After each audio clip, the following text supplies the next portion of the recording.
I will always say the nice things about the lamp. There's this one time I saw one of these at a gas station. I had no idea what's going on, so I touched it, and that was when I learned that these are dripping some type of oil. And yeah, they're really psychedelic and cool. And welcome to Next to the Lamp. Yeah. You guys know what it is. It's been a long time since your boy has been on the small screen. And it's just been a lot of stuff going on. And I've just been trying to deal with it the best way I can. That's all we can do. Yeah. It's We been gotta rough. get by. It's been rough, but still here, still doing it. I want to thank everybody. Like, we're still picking up traction on YouTube and everything. We're still getting views and stuff. So still getting subscribers. Nice. That's nice. It's been like maybe 4 months since I've released anything. So we're back at it. We're back at it. We're doing it. I'm going to have today's guest introduce himself because I always mess up people's names. And That's awesome. Yeah, dude. I'm Andrew Chris. I also go by Molasses here in town as like a solo artist.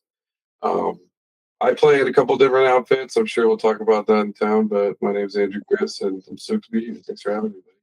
Yeah, man. I just want to take the time to have you like introduce like what's one of your biggest projects that you're working on?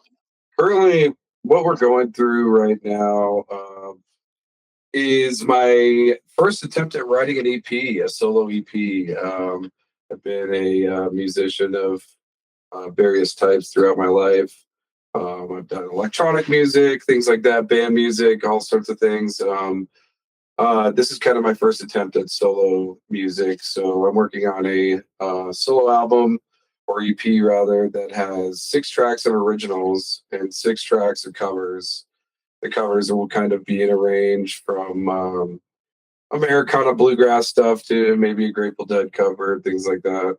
In addition to that, I also play in the Grateful Dead cover band here in town called the Gem City Drifters. We've had had a pretty amazing 2024, I would say. We've had some of our biggest crowds yet and things like that. So we are getting ready to go on the road next week. We're going to go headline our first festival, so we're really excited for that. And other than that, we're going to be doing a backyard show in September, and then maybe a Halloween show as well. Okay. Yeah. Tell people where they can find you because like a lot of people don't make it to the end. So that's true. Yeah. Well, you can find me on Instagram primarily. At Molasses Flood 307 is Molasses Flood. And then if you want to get involved with the Grateful Dead stuff, the Gem City Drifters have a Instagram as well, and that is at the Drifters Baby. And our original bassist made that one, and it's just kind of stuck. So we really like it. All right. Yeah. Having multiple projects is kind of fun. I find myself in a battle of like, especially with my EP that I'm coming out with, my grievances. Mhm. It's like really sad boy and like, processing a lot of the things that I've been going through lately. And then I'm killing an EP for Merc is like really up hype and like upbeat and like, Right. really heavy on the EDM. And It sounds like you found your therapy, my friend. yeah, I mean, I did go to therapy for quite some time. That's that's a bonus too. But I think at the end of the day, being able to have the outlet, creativity wise, is a huge thing. So good for you for sticking with it. Even when times get tough, because there's a lot of people who, when things get hard for them, they kind of recede from the things that are important to them. So good for you for sticking with the music, because I think at the end of the day, that's going to be beneficial, and it'll make music that you're proud of. Well, I'm not going to say I didn't just stop doing everything. Sure. Like January to March or April, I didn't do anything whatsoever. I kind of just watched TV and mostly just laid in bed. Well, dude, you got to go through that, man. And those dark days, man, those are some really interesting parts where you really feel the human experience. You're kind of there in bed and you're like, oh shit, man, this is not fun, But yeah, April 7th, I took like 1,000 milligrams of my sleeping medication. Oh my goodness, bro. Yeah. You made it out? somehow I tried to like regurgitate them like 10 minutes later because Good Lord. my dog was like looking at me like, what are you doing? Yeah, Like, dude, really you don't want to sad. make your dog upset. It's all about making your dog proud. But I'm happy So, you're here, buddy. I'm happy that it didn't go the other way, man. That would not be cool, man. We need you here. yeah, after I decided I couldn't regurgitate them, I kind of just laid on my couch and expected not to wake up. And I woke up the next day at like 5 p.m. Did you like it? It was a lot of sleep, a lot of needed sleep. That's the worst question. It's all right. I had some crazy dreams. Oh, During that crazy God. slumber, I actually in the process of writing a screenplay based on one of the Oh, dreams I really? had during That's cool. and it was wild. And when I woke up, I was like, I can't be doing this anymore. Like I have to reinvent myself. I have to be a whole new person. And so that's where Malapert came from, is reinventing myself and killing everything of who I was before. Good for you, dude. So, kind of in your Phoenix era, I guess. yeah, from the ashes. That's awesome, dude. Good for you. And I like your perspective on it. It seems like you kind of have a healthier outlook on it because, I kind of remember during that period, you kind of weren't doing so well on the internet. You were having some moments. It seemed like, so I'm glad to see that you're doing better, dude. Yeah, I started making things a little bit more private too, like only focusing on my business and things like that, and not really putting much personal stuff out there unless it's through my music. Well, yeah, exactly. Well, exactly. That's what speaks, right? And let that kind of be interpreted how it will be. And there's an artist named Hobson who I've heard of that guy. He says in one of his songs, I make my music my public diary. It's what inspires me. Nice. I like that a lot. So that's kind of where I've been going with that. But anyways, on to you. The podcast isn't about me and my... Dude, no, we're throwing out, dude. It's good, dude. And all the things that I've been doing. So Gem City Drifters, how long have you been doing that? Yeah, man, the Gem City Drifters was kind of a spontaneous thing, man. And I hate to get all woo-woo-y and like, fucking anything more than what it is, but it is super cosmic, man. Kind of what happened was I ran into this dude. His name was James Smith, and this is the day of the poker run. I want to say 2021, 2022, like right in there. Anyway, so I saw that he had a Grateful Dead tattoo on his arm, and we're up at Roxy's in the dance floor up there, and I just kind of beelined for him, and I was like, "Yo, dude, like, there's not many Grateful Dead heads, so I'm gonna latch on to you, basically." And I didn't really hear from him much, and then August of that year, I got a Snapchat from him, and he said, "Hey, we got a couple people sitting in the driveway at my house. You want to come jam?" So I pulled up, and he's got his drum set out there, and there's another guitar player that he's played with. His name is Joe Bagan. We just kind of jammed, and almost instantly it gelled. It just felt super right, man. And as we're jamming, this young kid from down the street, his name's Will Jones. He doesn't live here anymore. He was original bassist, but he wandered down the street and was just like, "Hey, you guys need a bassist?" And this is all like the first day we ever really jammed. So it was like kind of like, dang, dude, this thing is just really forming together. So a week or so later, we decided to do the same thing again in the driveway, and I invited one of my best friends, his name's Gavin Lucas, to come play keyboards with us. And he's an amazing musician. I mean, this kid does everything and is just a great musician. And he comes and he sets up his keyboards, and it just really clicks. So after that, we start getting serious about trying to book some shows, and this is August of 2022.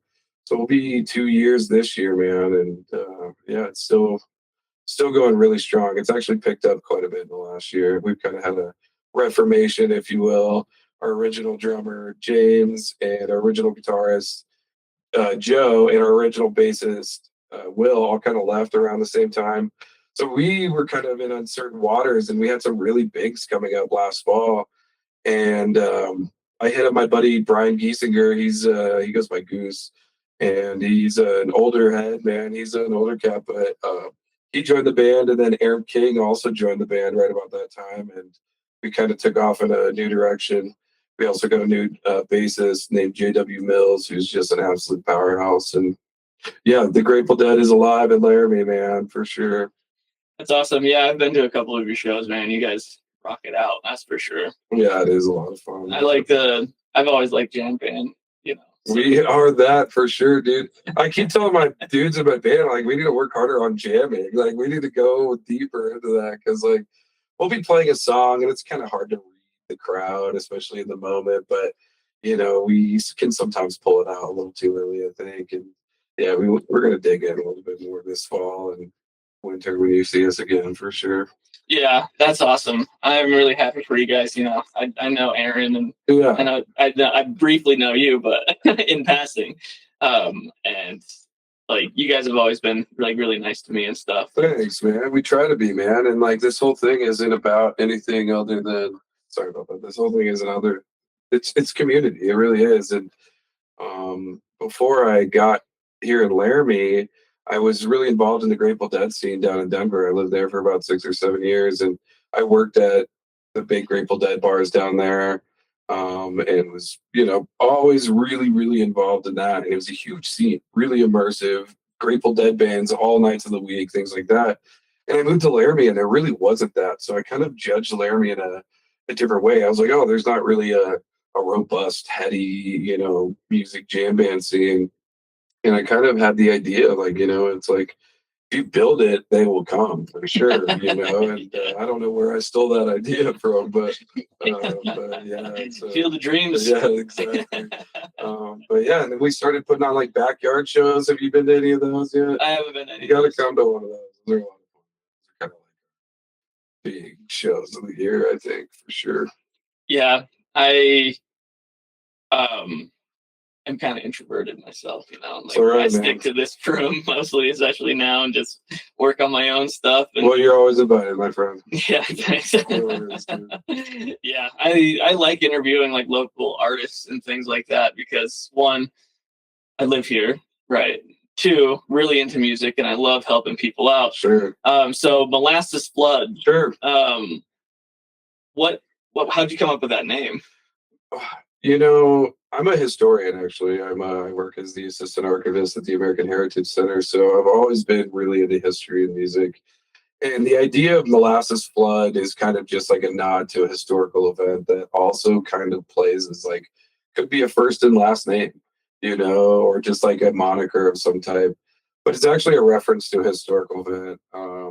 There was a massive I think it was a factory of some type in Boston that had a leak, and the whole thing is basically like thousands and thousands of gallons of molasses flooded these streets, and it was just like a whole thing, and just kind of a goofy historical event. But I also just didn't want this project to be about me in the sense of like, I don't know. I kind of try to divert any attention I can from anything I'm doing. I don't want it to be about me or like an ego trip at all. I don't like to perform under my individual name or things like that. It just kind of feels weird. I feel that. It's just very weird. I think some people that do it well, but in general, I think there's kind of a little bit of an ego thing that goes into that. And I don't want that to come across in my music. I want people to feel very warm and welcome in it, not like they're going to be sold a product and that product is me, Yeah. But yeah. I get that. And like I'm really good at promoting other people and things like that, Like I know how to make content for them and like all that stuff and do Instagram and Facebook marketing. Mm-hmm. Promoting yourself is a whole different beast. Touring yourself out, dude. And I hate to use that term, but it really is. And like, the reason why I think that there's some level of success that we have with the Drifters is because we can really just spam content with that. When we have a show, we'll post about that a ton, and we'll get posters out. Like we'll do like a whole marketing and promotional campaign, and I think that helps a lot, But for my individual project, I kind of like to keep it simple, I don't. If it's for me individually, I just want it to be organic, Yeah, I'm gonna try and do an EP release party for the Malapert mark because I feel like that's gonna be the first one that's gonna be done. Yeah, you should do that. And then my grievances, I probably won't do an EP release for that because like the first 2 tracks are just diss tracks on people. They're diss tracks in Larry Wyoming. Yeah, that's cool, dude. Those people are not happy about them. Well, that's we can't have any street beef in Laramie, man. These streets are quiet, bro. We don't I need you know. ruffling any feathers. Man. That's what happens when you. What they say is, you can take the kid out the hood, but you can't take the hood out the kid. Yeah, I have one of my favorite sayings, man. And I'm a big old hippie, and I followed the dead for a while. The dead and company for people who are going to shoot me over that. But you can take the wook out of the lot, but you can't take the lot out of the wook. The lot is a reference to, of course, the parking lot. Yeah. But, you either way, I think it's cool, man. We have a great music scene here in Laramie, and it took me a while to really understand that, man. And I was kind of bummed out because I was like, oh, this isn't anything I'm into. And then it just all started kind of unfolding in front of me, our music, and then there's a ton of great country western stuff and a really cool punk scene, which is unique as well. Yeah, man, we got a cool little place here, man. But some dude, I'm not gonna say his name because I don't know if he'd want me to repeat this on air. He said that Laramie was the Nashville of Wyoming, and I've always thought that was really cool. Yeah, that's why it's kind of different for like my style of music. Right. It's like I feel like I'm really one of the few that does it. And there's no place for it to happen really much anymore. I know the Ranger is doing some electronic stuff here and there. Yeah. But we lost the Greenhouse, who was doing all those like really eclectic like noise shows and like things like that. And I don't know. It's kind of a bummer that there isn't more for electronic stuff here. Yeah, I mean I know like a lot of the like owners of like the bars in town as well, and like just get in there, dude. Just fucking put it together. If you build it, they will come, man. You know what I mean? Yeah. I get that. One of my friends, he's been working on getting Mad Mountain Music Festival going again, and he's shooting for 2025, but we'll see. That's cool. That's cool. That was like a pretty big festival in Casper. But yeah, I think I remember up at Bear Trap, right? Mm-hmm. Yeah, I remember that. Yeah. So how do you get your inspiration for your solo stuff? Psychedelics. No, I'm really inspired by country western and traditional Americana music. Stanley Brothers is a huge inspiration to me lately. John Prine, things like that. My inspiration for the newest song that I wrote just kind of happened when I was cleaning my house. Right. So it's like, wherever the lightning strikes, man, for sure. I also am hugely inspired by the Grateful Dead, Jerry Garcia, things like that. But also Billy Strings. Have you ever heard of Billy Strings? I've heard of them, but Billy Strings is, in my opinion, is kind of this new wave, very progressive bluegrass artist that is integrating really, really, really historical aspects of Americana and bluegrass while integrating that with like really, really psychedelic, jammy, progressive, out there type of music scapes. It's so similar to what the Grateful Dead did. It's really wild, man. And his music is so impressive. It's a 5-piece bluegrass band without a drummer. It's really cool. Okay. Yeah. Kind of like God, I just had their name. Green Sky Bluegrass? No, something good. Damn it. I'll remember later. But yeah, because they have like the bassist, the bluegrass guy, and the 2 guitarists. Are you talking about what the Dead did or what Jerry did? No. They just did a show here like maybe 2 years ago. Fretliners? Not Fretliners. No. They just went to Cheyenne last year too. They're pretty big now. Yeah. Anyways, that's pretty cool. So would you say that you draw your inspiration off of other artists more, or do you like let me answer the question, I guess. My experiences kind of determine what I'm going to write. For a long time, I haven't really written music, and I've only covered it, Mm-hmm. So my inspiration really came from what moved me musically and how I wanted to like reciprocate that and show other people like the evolving interpretation of music, Mm-hmm. and things like that. However, for this EP, I really want to show really base these on my experiences. And the latest song I'm writing is based off of my experience of seeing the chick that I was riding on Dead Tour with, shacking up with a dude in a van in Chicago. Um, and my brother says that I got Jenny, like from Forrest Gump. Yeah, and, I feel that on a level for sure. But it's I really like to use my personal experience for sure. Yeah, and that's what I hear like makes really great art, right? It's like your personal experiences because nobody's on your journey other than you, right? No, and that's the thing is kind of making your journey seem relatable.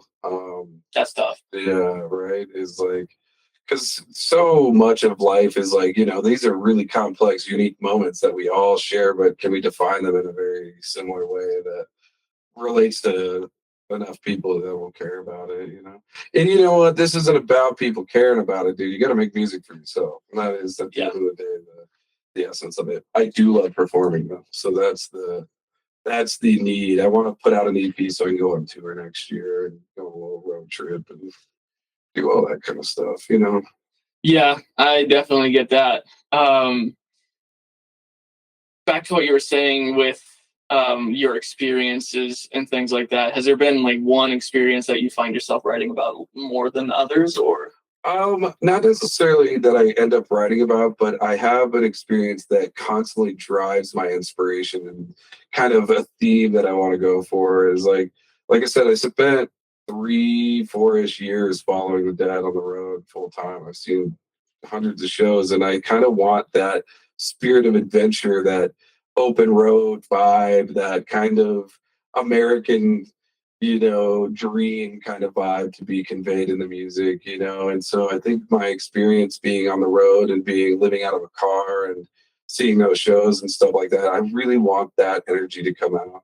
And I don't want it to be like, oh, this is like hippie jam band music or anything like that, but I wanted to feel kind of in that way.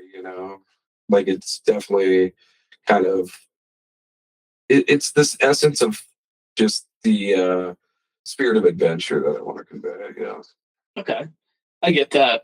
Um, because essentially the reason I started my company, Killing It Productions, was so that I could travel on the company's dime. Yeah, smart man. Yeah. I like how you're doing that. Just make an LLC, get a company bank account, get a company credit card, and do it. Everything is a write-off, essentially, as long as it's in the name of your company. That's incredible. Yeah. So, like, I do photography and videography. Yeah. So, like, I could go to Japan and snap a couple photos, and the whole thing's a write-off. We'll have to talk more off camera about that. That sounds really cool, dude. Yeah. So that's essentially why I made Killing It Productions. Right now, I'm still in the paying off the startups cost of that desktop, that I camera. can imagine. Yeah, dude, you got a nice setup in here. You can't see it for the folks at home watching on black and white, but it is really nice room in here for sure. Yeah, I put a lot of time, money, and energy in this place, but built the booth by my own 2 hands. Nice. That circle in there is actually a tabletop. Oh. Yeah, from a coffee table.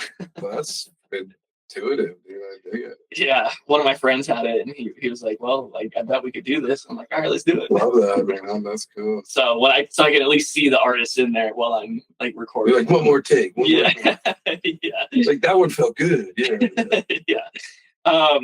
So we were talking on Instagram. Yeah. About PROs and things like that. Yeah. What is that? So I mean, and I may know what it is, but I'm not like a slang term guy. I know that's not like slang. It's like but what is it? I mean, if there's one term you need to know in the music industry is PROs. Interesting. Yeah, I'm not an industry guy, dude, at all. It's performing rights organization. Oh, okay. So ASCAP, BMI, and CSEC are the 3 major ones in the United States. I'm under ASCAP because that's what my lawyer advised me to do. Because I have a music lawyer, so. You got a music lawyer? I do, yeah. I don't ball that hard, bro. I need to fucking stand on the corner and get some quarters. Well, this is technically a record label, so if I wanted to sign artists, I have contracts and everything like that, like distribution contracts, and venue contracts, and all that kind of stuff. Right. Because when you get to that point, you need to have those. Because when you sign up through your PRO, which you performing rights organization. Mm. Or a lot of people get it confused with a publishing rights organization. So it's either one, depending on who you talk to. But Sure. anyways, it's PRO regardless. So when you register with them, you get your artist social security number, essentially, Okay. which is your API number or your IPI number, one of those two. Anyways, once you get that and you start registering songs through them, then they will collect your royalties. As far as like when you go to venues, you're supposed to pay royalties. They're supposed to pay you royalties for the songs you play. Right. And so that can be either worked out as like alcohol sales or, you know, they Right. pay you straight up, whatever. Interesting. So that's why that's important. But you also have to sign up with companies like Sound Exchange, which will collect your royalties overseas. So if, you know, people in Europe are playing your stuff, Right. and they register your music through those PROs, and they they get your stuff Sure. for you. And then you have to sign up for another company called I just said Sound Exchange, right? Yeah. Okay. There's another company that you have to register through called Song Trust. Okay. And they also collect your mechanical royalties. Do you know what the difference between your mechanical royalties and Good Lord, dude. No, I compositional? do not. Man. All right. Not a business. So I know I'm spitting some game for all you independent artists in Laramie that are listening to this right now, listening to him mostly. But this is all very needed stuff, especially if you're going to be going on the road, especially if you're going to be putting your music online. Right. So Song Trust is another company that will collect your mechanical or your compositional royalties. So there's two sets of royalties that you can collect. Your mechanical royalties, and that's when you perform and videos and stuff. Your mechanical royalties. Your compositional royalties are like everything, streams like and everything like that. Like if somebody uses a melody that you have, they'll pick that up and say, "Hey, this is this guy's melody." Like, right. Pay him royalties or pay him a percentage. There was just a thing recently where Sting, he did an interview talking about how I think it was MGK used a sample of his in one of his songs, and MGK has to pay him $2,000 a day. Dang, regardless. $2,000 a day to keep that song going. It, bro. Yeah, so there are companies out there where you can clear samples. Like if you do have a sample in your head, like you can find those samples. Whoever owns them, mostly Universal own them these days because they own like Capitol Music and they own so many artists. So there's companies that you can reach out to. They're like, hey, I want to use this snippet of this sample, these 5 seconds of this sample, and they'll send it to whoever their distributor is, so on and so forth, and then they'll clear that sample and say, okay, you owe them 20% royalties if you use that in your song. Interesting. And so when you go to your distributor, I use CD Baby now. Yeah, it's called CD Baby. I don't need to laugh at that, but that name is fucking hysterical. Yeah. I actually switched recently from DistroKid to CD Baby. Okay. DistroKid. Yeah, DistroKid. Like CD Baby is $10 per song regardless, and they put your stuff on all platforms and it's out there forever. Right. DistroKid has the downside of like if you do cancel your membership with them, if you don't pay for the legacy, which is like $30 a song, then they take it down. Interesting. And they ruin your catalog. Damn. Yeah. So, but if you go to your distributor and you upload your song, you get an ISRC code, which is your song's social security number. Then you take that song's social security number and you register that with your PRO, Song Trust, and Sound Exchange. All three of them. So then, regardless of what you're doing, you can collect all of those royalties. Because if you just are going through your distributor, CD Baby, DistroKid, or there's another one that's pretty big that I forget, but I don't care about it. But they only collect your plays. Okay. So anytime that your song is clicked on and played, then they're collecting that. Yeah, they're not paying you royalties per se. So when you're going on the road, having venue contracts is worth it. Most venues these days, like there's a lot of places that there's a website that you can go on to that is made for independent artists to find venues to play in. So once you hit them up, they'll send you a venue contract of like, that would be really helpful. Yeah, like this is, and you read it or you have your lawyer read it or whatever. depending on where you're at. My lawyer's on retainer, so I just send her contracts. She says, "Okay, yeah, that's good." Right But she's the one that wrote my contracts, and is she's an independent artist herself. Her name is Stacey Epps. Mhm. She did songs with she actually had a song with MF Doom go Oh, wow. gold recently. Well, enough, dude. And so she did songs with Wu-Tang Clan, Doom. Damn. Like she has so many accolades that she's amazing, and she's a really nice person. That's awesome. And I linked up through her with one of my constituents. Constituency. No, Yeah. it's always good to have a constituency. Yeah. Yeah. And so that's how I learned all of this stuff. Nice. Good to know that. Yeah. So that's why I made Killing It Productions, was to help independent artists be independent artists. Right on. So instead of most labels, if you do get a label deal through like Universal and stuff, the highest paid artist through most of those labels, the highest you get is 10% Whoa, of your that's royalties. crazy. Yeah. So I did it. I flipped it the other way around, where I get 10%, you get 90%, Right. because I'm just doing like your distribution or your booking, right? Exactly. Like, if you want me to, like, you most of the time in my contracts it'll say that you do your own promotion and stuff like that, but I can do that for an additional 5%. Sure. Not too bad. That's not bad at all. That's really cool. Yeah. So I don't work with any artists other than myself, because I'm using my platform to get me out there and to like work out the kinks, so when I do sign artists and things like that later on in the future. Yeah. As well as I don't have that much clout. Like I only have 218 followers on Instagram. That's enough. And I cannot break that. I'll get to 220, it'll go back down to 218. Yeah. I'll go down to 216, I'll go back up to 218. Sure. Like there's something there that like I just cannot break past 218. But anyways, so that's definitely something that you want to look into, being an independent artist. ASCAP now, if you're just singer-songwriter, it's free. Cool. So you just go and register your stuff. Make sure you register your name, your stage name, and everything, because your individual name is different than your stage name. Right, exactly. For both. Yeah. So if you do like sell your music, you can sell it under your personal name, and like nobody has to know who that is, right? Awesome. Like, they don't have to credit that anywhere. But yeah, so that's definitely something to look into, especially going on the road and things like that. Appreciate that. As well as any independent artists listening to that, if you have any questions, Malapert Merc Music on Instagram, you can just hit me up, shoot me a DM, and I'm more than happy to help you guys out. But yeah, so that's definitely something you need to do. Sweet. Especially if you're doing your own thing. Definitely. When you are thinking about going on the road, did you make like a little roadmap as to like, this is one fell swoop? There is some ideas. I've kind of been seeing what local dude Sean Hess has been doing, where he goes out to the Pacific Northwest, kind of circles back down through the Plain states, and then comes back down to Wyoming. It would be nice to do something like that, man. I want to go out to the Pacific Northwest, go out to California, do all that kind of stuff. I mean, Colorado, all that kind of stuff is fun, but I want to get out there. I want to be on the road. I want to be playing, Yeah, they say that you want to do this when you start touring. Yeah, go out, Yeah, do local, regional, and then national. Exactly. And then worldwide.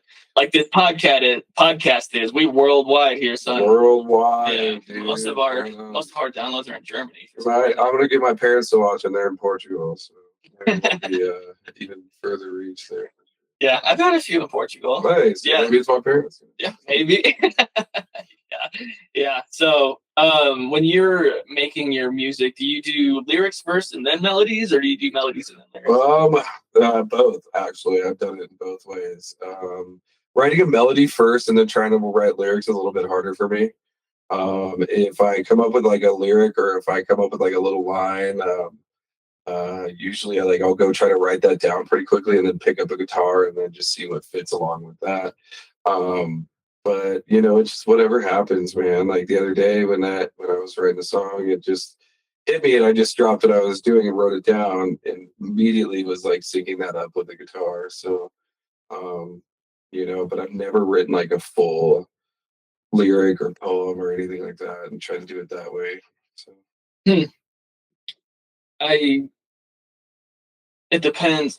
Do you when you write your music, do you go after the emotion that you're trying to convey, or do you just like start writing and like, okay, this has the emotion, so it's gonna be like a C minor or like? No, that's a good fucking point. No, I don't really think about it from like a theory perspective where it's like this is going to be a C minor because of the mood or the temperature, things like that.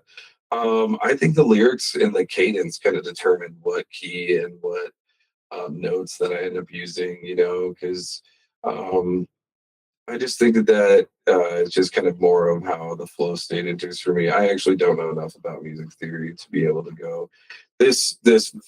Yeah, I keep seeing the circle of this and all that kind of stuff, and I'm like, yeah, I don't know fucking shit. But, yeah. Yeah, that's that poster helped me out quite a bit when I was starting out. Yeah. Because like I play the piano, right? Like that's where a lot of my melodies come from, is just like playing the piano. And then the drums are with that electronic drum sheet in there. Let's go. So like a lot of it seems to be like, very quantized and stuff, but it's not. No, dude. So much of music is just the flow state. It's just getting in there and doing it, making it, just seeing how it unfolds. You know what I mean? It's painting. So when you make music, you're not like, I'm sad, I'm writing this song. No, that should be to be expected. No, I'm not. I don't really like to write for mood. I like to capture like a story or a feeling within the lyrics. The biggest thing for me, especially when I was writing electronic music, was concepts. Like trying to nail a concept musically, like trying to really tell that story. Nowadays, it's really just what is coming out of me, I guess. You know what really helped me when I was like getting over this funk of life just kicking me in the balls constantly is this stuff here. What is this stuff? It's called Magic Mind. Is this an ad? Is this an ad? Is this a sponsor? I wish. That's I wish.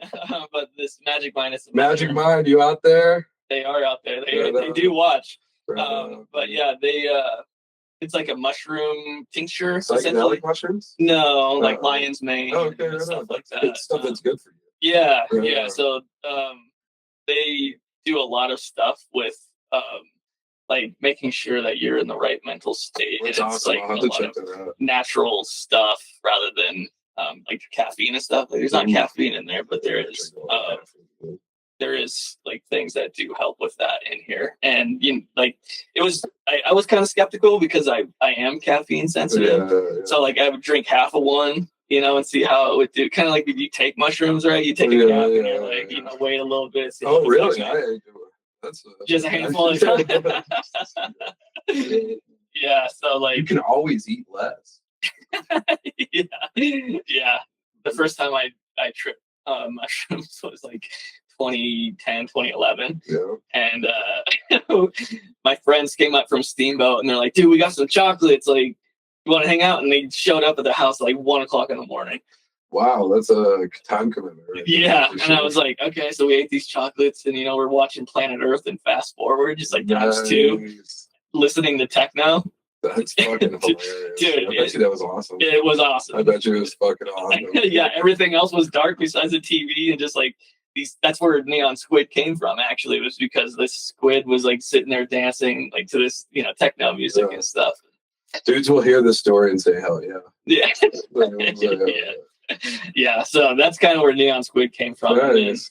I found out there was Neon Squid Autopsy in the UK who was a DJ, and I was like, all right, well, I can't be associated with that. So Squid's Killing It was kind of born from there, mostly for my Xbox Live gamer tag. Nice, love that. And then as of recent events, it's been Malapert Merc. I love the evolution. Yeah. It's never your first project that, goes. It's your 17th. Yeah. Yeah. Killing it, start anew. Killing it, start exactly. But yeah, that was just something that helped me out. And then I got to the point where I could drink a whole one of those and just kept me focused, I've been sober for 4 months now. Nice. Congrats, buddy. That's awesome, dude. I didn't really drink before. So it wasn't that hard. Yeah. I drank maybe once or twice a year, Yeah. and then like maybe had a beer once a month. Yeah. So like that part of sobriety wasn't bad, but when I quit smoking altogether, was in December, and yeah, that was tough. But good for you, buddy. That's awesome. Being completely sober, I definitely think has helped quite a bit. Also, yeah, kind of a reach set. Yeah, and as well as like it helps me keep the emotion that I'm writing about. Right. Okay. Yeah, that makes sense. Because like because most of it's been angry lately, and it's kind of hard to stay angry when you're high, right? It's like, whatever. So, being able to write that music being sober has definitely been helpful. It's awesome, and with that as well has just been a whole evolution of myself. Yeah. I used to be anxiously attached to like everything because I had really bad abandonment issues. I know how that goes. I share that for sure. Yeah. So getting over those abandonment issues was tough because not only did my significant other leave, like most of my close friends also abandoned me at the same time.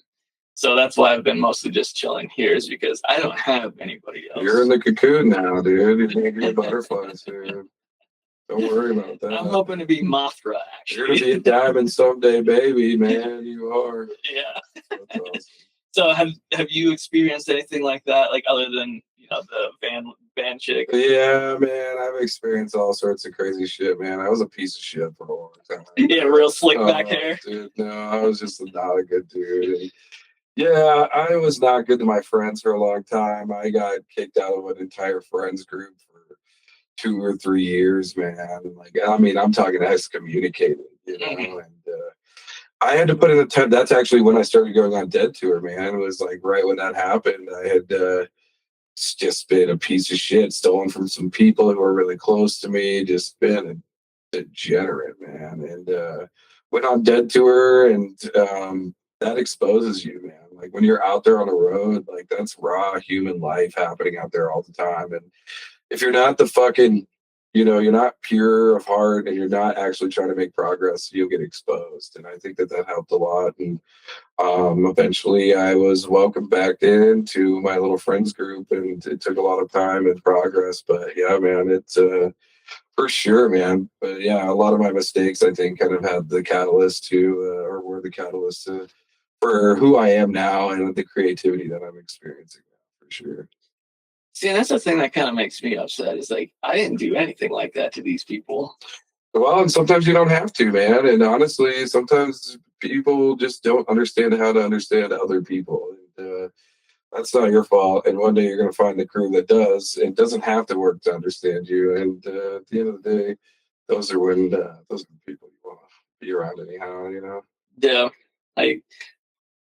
Yeah, I don't know. It's gonna take a lot for me to trust people again. Yeah, it sure does sometimes. But don't give up hope. There's always good people out there, for sure.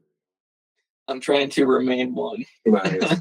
I'm doing Drifter show. I'm sure you'll find some fun people, and run into some cool stuff. Yeah, I don't know.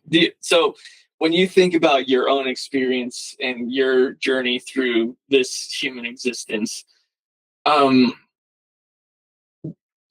do you find yourself like spiritually just being like, God has a plan for me, or the universe has a plan for me, or I'm not a big God guy. However, I do understand that there is unseen forces that act in our favor or against us. I truly believe that everything does work out, whether for better or worse. Like everything is okay, and everything is going to continue to work out. And I kind of just trust the goodwill of nature and man and the evolution of things in general, not necessarily um, putting any too much effort into it. And I read somewhere that no amount of stress has any outcome on a situation, and so I try to live my life as positively and as laid back as possible. My boss at the museum actually says that I have toxic positivity. So, yeah, man, I don't know. I just know that it's all going to be okay. And it always has been okay, for sure. See, and that's another thing I don't understand is like when people say that like everything's gonna be okay. It's like Okay, so when everything is okay, do you recognize when it's okay, as well as like you die eventually? So is that Yeah, okay? dude, that is okay, dude. Dying is a part of this whole thing, man. Dying is okay, man. And we all want to go out gracefully. You know what I mean? But dying is okay, man. And even when it's not okay, man, when we're in the cauldron of human emotion and pain and confusion and disillusionment, in those moments, man, we are becoming a different version of ourselves, one that has these emotional barriers and boundaries and understandings that grow us into like really well-rounded and amazing people. And I think that so many people haven't gone through the trauma of life, and that makes them jaded, and they makes them unwilling to understand the struggles and pains of others. And I think when you go through those pains, it makes you a more empathetic person. It makes you a person that is able to understand and feel and believe that I have been through that myself, and it's going to be okay. And I came through it, and I learned from it. And now look at all these amazing things, you know? And it doesn't always work out like that, you know? Sometimes horrible fucking shit happens. That's the fucking facts. But you can only control the moment. Yeah, I get that. Yeah. It's been really hard for me to actually focus on um, not being jaded. Don't be jaded, dude. Fucking listen to the Grateful Dead, bro. Fucking get some spark under your ass and have some fun, man. Eat a mushroom. Yeah, Maybe that'll help you, you know. But yeah, I think don't be jaded. There's no reason to be jaded. Times are tough, but it'll be alright. yeah. I will probably move past it. I hope, but You will. right You'll now be I'm pretty fine. jaded. You'll be fucking fine, dude. It's hard, but dude, don't write yourself out, because if you do that and you're already like feeling jaded, then then I think that's half the battle. You got to kind of just switch the way you're thinking about it. This is a joy to really be a part of that experience in life, because the alternative is not doing anything and existing in peril, or perhaps in wherever you exist in the great beyond. But I'd rather be here, even if it's hard sometimes, I don't know. The I, Grateful Dead, man. I'm trying to tell you, bro. You get to make music, you get to do all this cool stuff and all that kind of thing, man. It's what's happening here on Earth is a good thing, man, for sure. yeah, there's it's just one of those things that I think about all the bad stuff all the time, and it's kind of hard for me not to think about all the bad stuff all the time because like my mom has medical issues and shit like that. My sister isn't doing great. My little brother isn't doing great. Like, almost all everybody in my family is just not doing great, and I just want to be successful so badly that I can just take that not greatness away from them. You know? Right. Well, your duty is to just live a happy, healthy life, and success to people is a bit ranging, but ultimately being able to be a functioning adult and being a person who's experiencing things like that's your job right now, and I think you can share joys for people too. So that brings me on to my next question. To you, what is your definition of success? Yeah, man, when I have more weed than I can smoke and more money than I can spend, for sure. No, not really. But I think my idea of success is being in a place where you're no longer yearning. You're no longer um, looking for the next way to get money and looking for the next person to support you. When you're in a state of happy stasis, I guess I should say. Yeah, I knew it. But It's okay. I'll just have to do the vocal enhancements later. no worries. Yeah, it wasn't on this Roadcaster Pro. I hate my life sometimes, but it's fine. It's fine. It's not anything I can't fix later. Post production is gonna be so much more fun. Anyways, well, do you remember do you dream often when you sleep? I dream a lot, man. I dream all the time, man. I daydream a lot too. But I do, even as like a pretty frequent pot smoker, dude. Hi, mom. Fucking, I dream, man. I'm always dreaming. I'm always involved in my dreams. They're always very detailed, and I'm always seeing people that are really familiar to me in my dreams. It's always kind of really interesting. Yeah, I have very vivid dreams all the time. Yeah, All the that's time. really cool. I bet after you quit smoking too, Even beforehand. Yeah, Always. I've always had really vivid dreams. yeah. Do you have a recurring dream? Not really, man. I don't really have any recurring dreams. I did when I was younger, but not anymore. I'm an old man now. Have you ever gotten advice in your dream that was like, I, you know what? I feel like I've been in situations where I'm learning lessons in my dreams for sure. Um, Not necessarily an overt warning, maybe something that I had to read between the lines on, but definitely for sure on that one. Yeah. do you can you tell me what one of those lessons was?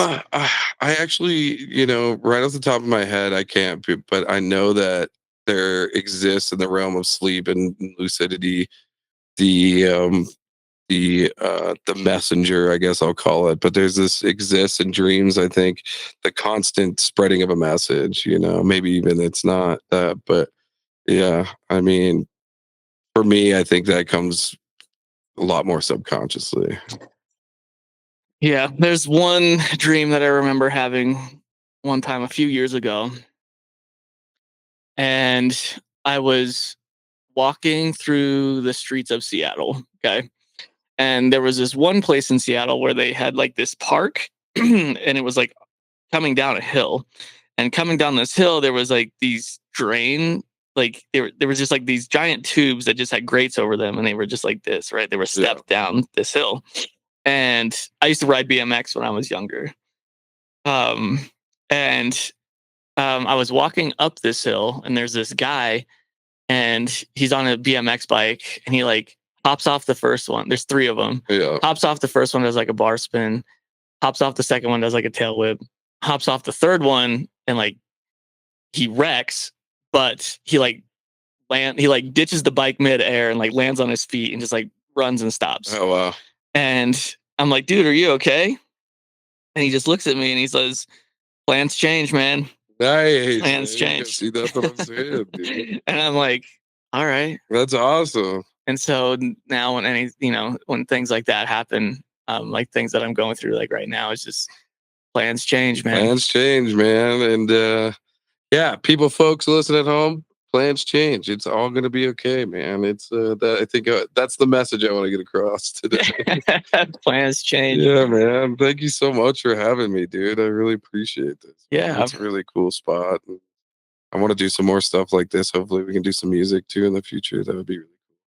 Yeah, man. I appreciate your time and your Absolutely. energy, man. Like this has been a really fun podcast. It has been. It's been good to chat with you, man. I haven't seen you in a while, so it's good to catch up. And thank you again for having me. It's really cool. Yeah, being in the studio. It's a really cool studio. Yeah, man. It's a really cool spot. I want to come in here and work and get creative for sure sometime soon. I actually live right down the road. So Really?